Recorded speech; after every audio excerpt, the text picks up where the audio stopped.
Welcome to Kenton's videos. Enjoy the video. You begin by installing the required runtime and editor. This matters because the SDK provides the compiler and VS Code hosts the editor experience. Once installed, run .NET version to confirm. Next, open VS Code and install the CH DevKit extension. This supplies debugging, IntelliSense, and templates. Make sure OmniSharp or the Roslyn language server is enabled in settings because the language features depend on it.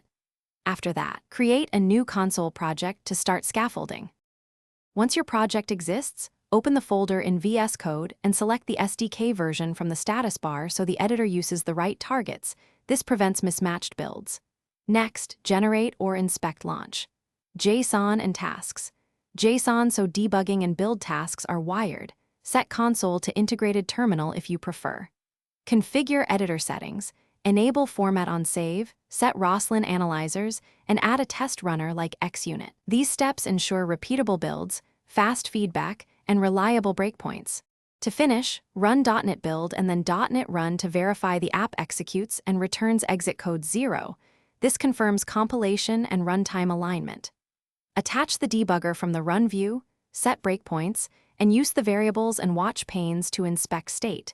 This helps validate behavior.